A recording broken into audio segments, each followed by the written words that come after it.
Praise the lord. దేవుని నామానికి మహిమ కలుగును గాక. మరలా ఈ యొక్క 40 రోజుల ఉపవాస ప్రార్థనలో ఈ యొక్క 26వ రోజులోనికి మిమ్మల్ని అందరూ కూడా ప్రేమపూర్వకంగా ఆహ్వానిస్తున్నాను. దేవుడు మిమ్మల్ని, మీ కుటుంబాలని యొక్క అంత్య దినాలలో దేవుని యొక్క రాకడకై నిందారహితులుగా సిద్ధపరిచి దీవించి ఆశీర్వదించును గాక. ఆమేన్. హల్లెలూయా. చూడండి, ఎంతమంది ఇంకా మనకు 40 రోజుల ఉపవాస ప్రార్థనలకు మనకు ఇంకా కొద్దిగానే టైం ఉంది, కొన్ని రోజులు మాత్రమే టైం ఉంది. ఎంతమంది సిద్ధపడుతున్నారండి? ఇంకా ఆ మీటింగ్కు కావలసిన పనులన్నీ కూడా జరిగిపోతున్నాయి. ఎంతమంది సిద్ధపడుతున్నారు? మీరందరూ కూడా ప్రతి ఒక్కరు కూడా సిద్ధపడండి. దేవుడు మీ పక్షాన ఉండి గొప్ప కార్యములను జరిగించబోతున్నాడు. ఈ యొక్క 40 రోజుల ఉపవాస ప్రార్థనలు దేని కొరకు అని అంటే, దేవుడు నీ జీవితంలో ఒక నూతన క్రియను దేవుడు జరిగించడానికి. దేవుడు ఆ దినమున 40 రోజుల ఉపవాస ప్రార్థనల ముగింపు రోజులు దేవుడు నీ పక్షాన గొప్ప కార్యములు జరిగించబోతున్నాడండి. అది నేను నమ్ముతున్నాను. నేను మీకు అందరి కొరకు ప్రార్థన చేస్తున్నాను కనుక ఎవ్వరు కూడా మిస్ అవ్వకండి. వాక్యంలోనికి వెళ్దాం. కీర్తనల గ్రంథం 37వ కీర్తన 34వ వచనం. యెహోవా కొరకు కనిపెట్టుకొని ఉండుము, ఆయన మార్గమును అనుసరించుము, భూమిని స్వతంత్రించుకొనున్నట్లు ఆయన నిన్ను హెచ్చించును, భక్తిహీనులు నిర్మూలము కాగా నీవు చూచెదవు. హల్లెలూయా, హల్లెలూయా. చూడండి, యెహోవా కొరకు కనిపెట్టుకొని ఉండుము, ఆయన మార్గమును అనుసరించుము, భూమిని స్వతంత్రించుకొనున్నట్లు ఆయన నిన్ను హెచ్చించును అన్నట్టు. హల్లెలూయా. ఎంతమంది మీరు ప్రార్థన చేసి ఎంతమంది దేవుని కొరకు కనిపెట్టుకుంటూ ఉన్నారండి? కొంతమంది చూడండి, చాలామంది జీవితాల్లో మనం చూస్తాను, వాళ్ళ యొక్క సహాయం కొరకు, వీళ్ళ కొరకు వాళ్ళు కనిపెట్టుకొని ఉంటారు.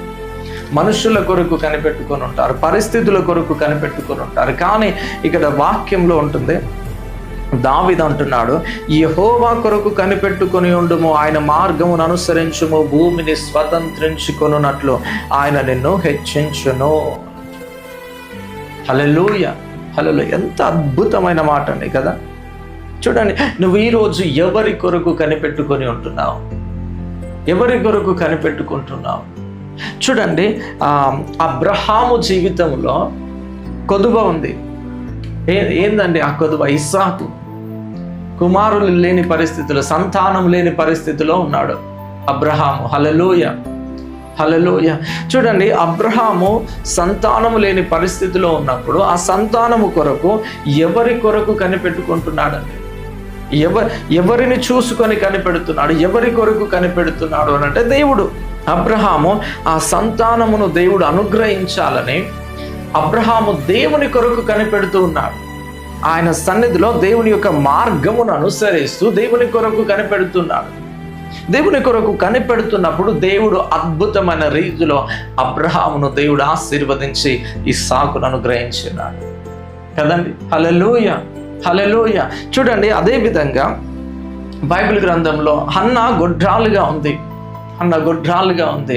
హన్నా దేవుని మందిరానికి వెళ్ళి దేవుని సన్నిధిలో దేవునికి ప్రార్థన చేస్తూ ఉన్నది. దేవుని కొరకు కనిపెట్టుకుంటా ఉంది. దేవుని యొక్క సహాయం కొరకు కనిపెడతా ఉంది. దేవుడు ఆ యొక్క హన్నా ఎప్పుడైతే దేవుని యొక్క సహాయము కొరకు ఈ హన్నా ఎప్పుడైతే కనిపెడుతూ దేవుని సన్నిధిలో ప్రార్థిస్తూ వచ్చిందో, అద్భుతమైన రీతిలో అన్నా యొక్క గర్భమును దేవుడు తెరిచినాడు. హల్లెలూయా, హల్లెలూయా. ఎస్, ఈరోజు నీ జీవితంలో మనుషుల సహాయం కొరకు నువ్వు కనిపెడుతున్నావా? నువ్వు ఎవరి కొరకు కనిపెడుతున్నావు? ఈరోజు నువ్వు దేవుని కొరకు కనిపెడుతున్నట్లయితే, నువ్వు ఆయన సన్నిధిలో ఆయన మార్గమును నువ్వు అనుసరించి నడుస్తున్నట్లయితే, నీ యొక్క వాక్యానుసారంగా దేవుడు నీకు ఇచ్చిన యొక్క వాక్యానుసారంగా నువ్వు ముందుకు కొనసాగుతున్నట్లయితే, ఆయన సన్నిధిలో అబ్రహాముతో అంటాడు, నువ్వు నా సన్నిధిలో నిందారహితుడవై ఉండు అన్నట్టు కదండి. ఎప్పుడైతే అబ్రహాము దేవుని సన్నిధిలో దేవుని యొక్క మార్గంలో నిందారహితంగా నడుచుకొని దేవుని యొక్క సహాయము కొరకు, దేవుడు అబ్రహాముకు చేసిన వాగ్దానం కొరకు అబ్రహాము ఎప్పుడైతే కనిపెట్టుకొని ఉంటాడో, అద్భుతమైన రీతిలో దేవుడు అబ్రహామును ఆ రీతిగా ఆశీర్వదించినాడు. హల్లెలూయా, హల్లెలూయా. ఈరోజు నువ్వు దేవుని కొరకు కనిపెడుతున్న ప్రతి నిరీక్షణ మాత్రం కూడా నిన్ను సిగ్గుపరచదండి. దేవుని కొరకు నువ్వు నిరీక్షిస్తున్నా నిరీక్షణ ఏ మాత్రం కూడా సిగ్గుపరచదు. దేవుడు ఖచ్చితంగా నీ జీవితంలో గొప్ప కార్యములు అనేవి ఆయన జరిగించబోతున్నాడు. హల్లెలూయా, హల్లెలూయా, హల్లెలూయా. అందుకని భూమిని స్వతంత్రించుకున్నట్లు నువ్వు ఏదైతే కోరుకుంటున్నావో, నువ్వు ఏదైతే ఆశపడి దేవుని సన్నిధిలో నువ్వు ప్రార్థిస్తున్నావో, దేవుని ఏదైతే నువ్వు ఆలోచించి దేవుని సన్నిధిలో ప్రార్థిస్తున్నావో దానిని నేను స్వతంత్రించుకున్నట్లు, ఆ యొక్క విషయాన్ని నువ్వు స్వతంత్రించుకున్నట్లు దేవుడు నిన్ను హెచ్చించబోతున్నాడు. ఆమేన్, హల్లెలూయా, హల్లెలూయా. అందుకని దేని విషయంలో కూడా నువ్వు భయపడకు. నువ్వు ఆయన యందు నువ్వు కనిపెట్టుకొని ఆయన సన్నిధిలో ఆయన యొక్క మార్గమును నువ్వు అనుసరించి నువ్వు ముందుకు కొనసాగుతున్నట్లయితే నీకు ఏ కొదువలు ఉన్నావు, ఏ ఇబ్బందులో ఉన్నావో ఆ ఇబ్బంది బట్టి, ఆ కొదువను బట్టి, ఆ లేమిని బట్టి దేవుని సన్నిధిలో నువ్వు ప్రార్థిస్తూ ఆ యొక్క లేమిని బట్టి నువ్వు ఆయన సన్నిధిలో నువ్వు కనిపెట్టుకొని ఉంటున్నట్లయితే అబ్రహామును దేవుడు ఆశీర్వదించినట్లుగా, హన్నా యొక్క మొరను విని హన్నాను దేవుడు దర్శించి హన్నాను ఆశీర్వదించినట్లుగా ఇంకా అనేకుల జీవితాలను హల్లెలూయా, హల్లెలూయా, వాళ్ళు దేవుని మీద ఎంతమంది అయితే ఆధారపడి జీవిస్తూ ముందుకు కొనసాగిరో వాళ్ళందరి జీవితాల్లో దేవుడు గొప్ప కార్యాలు చేసినాడు కదండి. హల్లెలూయా. ఈ రోజు కూడా నీ నిరీక్షణ ఏ మాత్రము, నువ్వు నిరీక్షిస్తున్న దేవుని యందు నువ్వు నిరీక్షిస్తున్న ఆ నిరీక్షణ ఏ మాత్రం కూడా సిగ్గుపరచదు. ఎందుకంటే ఆయన ఆపత్కాలములలో నమ్ముకొనదగిన సహాయకుడై ఉన్నాడు. నువ్వు ఈ యొక్క ఆపత్కాలకరమైన పరిస్థితుల్లో, ఈ యొక్క భయంకరమైన స్థితులలో నువ్వు ఆయనను గూర్చి నువ్వు వెతుకుతున్నావు, ఆయన సహాయము కొరకు నువ్వు కనిపెడుతున్నావు, ఆయన నీ జీవితంలో అద్భుతము చేయాలని నువ్వు ఆయన కొరకు వెయిట్ చేస్తున్నావు గనక దేవుడు ఏ మాత్రం కూడా దేవుడు నిన్ను సిగ్గుపరచడం. నువ్వు దేని కొరకైతే కనిపెడుతున్నావో, దేని కొరకైతే నువ్వు ఉద్దేశిస్తున్నావో దానిని స్వతంత్రించుకొనున్నట్లుగా ఆయన నిన్ను హెచ్చించబోతున్నాడు. హల్లెలూయా, హల్లెలూయా. ఎస్, ఈ యొక్క 40 రోజుల ఉపవాస ప్రార్థనలో మనం దేని కొరకైతే కనిపెడుతున్నామో, ఆ యొక్క ప్రార్థనలో మనం దేని కొరకైతే కనిపెడుతున్నామో మేమందరం కూడా మీ కొరకు ప్రార్థిస్తున్నాం.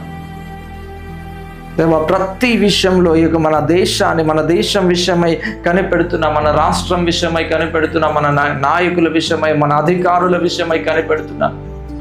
ఖచ్చితంగా దేవుడు మన ప్రార్థనలకు మనం ఏదైతే ఎదురు చూస్తున్నామో, దేని కొరకైతే దేవుని సన్నిధిలో మనం ఏదైతే ఎదురు చూస్తున్నామో దానిని స్వతంత్రించుకున్నట్లు దేవుడు మనల్ని హెచ్చించబోతున్నాడు. హల్లెలూయా, హల్లెలూయా.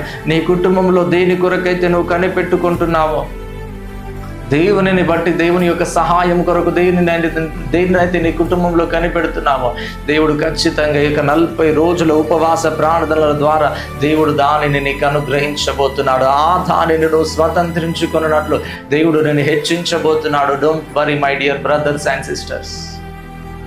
దేవుడు నీ ముందు గొప్ప కార్యముల నుంచి ఉన్నాడు.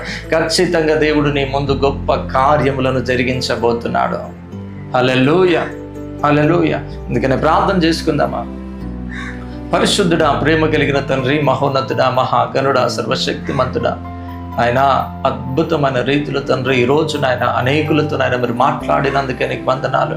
ప్రతి బిడ్డను ఆయన మీరు దర్శించండి. ఎంతమంది బిడ్డలు ఇదిగోనైనా నీ సన్నిధిలో ఏ విషయాలను బట్టి కనిపెడుతున్నారు నాయన, మరి ఇదిగోనైనా ఆ యొక్క విషయాలు, ఆ యొక్క కార్యాలను ఆయన బిడ్డలందరూ కూడా స్వతంత్రించుకున్నట్టుకు ప్రతి బిడ్డను ఆయన మీరు దీవించండి, ఆశీర్వదించండి, కృపలు భద్రపరచమని యేసుక్రీస్తు నామములో అడుగుచున్నాము తండ్రి, ఆమేన్.